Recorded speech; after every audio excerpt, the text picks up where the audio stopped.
tanto la fotografía como el cine introducen un nuevo problema en el arte, que es el problema del índice que representan. Es decir, una pintura de todas maneras, ¿no? Hay una traducción de lo real en términos de la pincelada, en términos de la tela, en términos... En cambio, las tecnologías que empiezan precisamente con la fotografía en el siglo XIX no pueden renunciar al valor de realidad o a la condición de realidad de lo que indica la imagen. El problema de qué es lo real se complica mucho más, porque no estoy diciendo que la fotografía retrate o dé cuenta de lo real, sino que hay una huella con la que el arte tiene que empezar a negociar a partir de esta revolución tecnológica, este cambio tecnológico.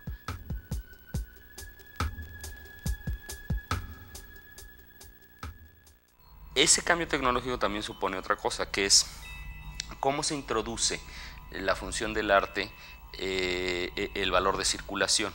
A partir de la reproductibilidad, evidentemente, el arte empieza a circular de una manera totalmente distinta a como tradicionalmente se hacía. Creo que esa es la primera condición que remontaríamos, digamos, más a la modernidad.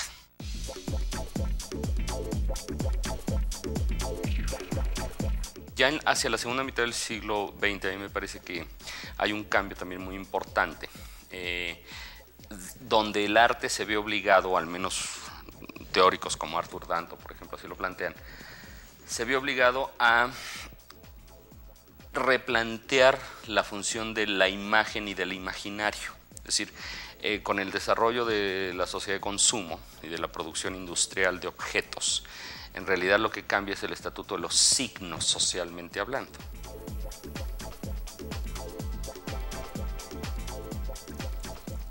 De tal manera que para mí también es muy importante el modo en que la sociedad industrial genera todo un nuevo código de signos que tienen que ver concretamente con el consumo. Lo que Arthur Danto dice al respecto es que el arte pop, y concretamente Warhol, ¿no? Concretamente Warhol es el que puede y el que entiende, digamos, en su momento histórico, el valor de esta nueva batería o de este nuevo universo de signos con los que el receptor se enfrenta.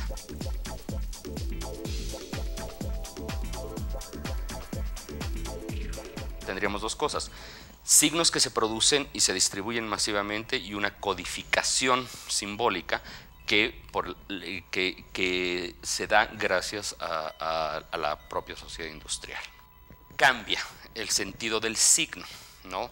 ¿Por qué? Porque el signo ya no necesariamente refiere a una realidad o a una verdad, refiere más bien a una circulación, a un producto, a un deseo, pero ya no necesariamente a una realidad. Creo que esa sería como la primera condición. El modo en que circulan los signos hace que evidentemente el sentido o el valor del arte sea más un fenómeno de comunicación o de información que de experiencia, ¿no? Y entonces, en este sentido, históricamente,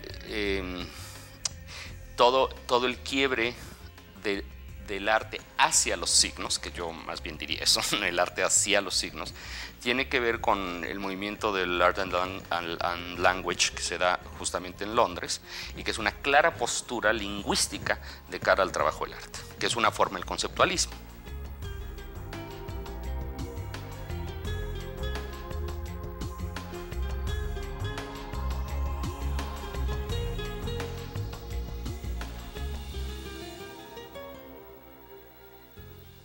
Ese movimiento en Inglaterra creo que es fundamental para entender cómo entra la filosofía y el pensamiento analítico a formar parte de la propia investigación artística. En las prácticas contemporáneas del arte, esta apropiación de lo poético, ¿no? Esta apropiación de lo poético tiene que ver estrictamente con cierto tipo de acciones donde lo que se libera es una suerte de afecto, de emoción, que estrictamente lo que construye o su valor está en liberar esa emoción. Es decir, no está construida ni para ser vista, ni para ser consumida, ni para ser exhibida. En ese sentido, digamos, hay una poética donde la liberación de la emoción funcionaría como una especie de micropolítica de reconfiguración del espacio, por ejemplo, ¿no?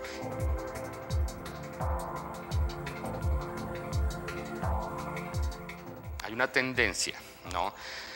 Hay otra tradición también que vincula lo poético, la poesía, con una especie como de gran sublimación de la cultura, que sería la forma romántica. Y luego finalmente hay otra práctica mucho más contemporánea, que tiene que ver con esta relación entre poética y política.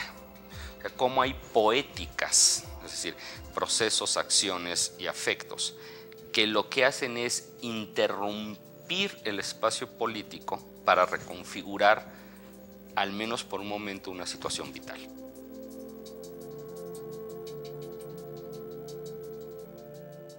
Creo que son momentos donde si la sutileza es un recurso estético, tiene que ver por la intensidad que produce, por el campo de intensidad que produce, y no por la ironía como recurso estético, que ese sería para mí un diferencial que me parece que es importante.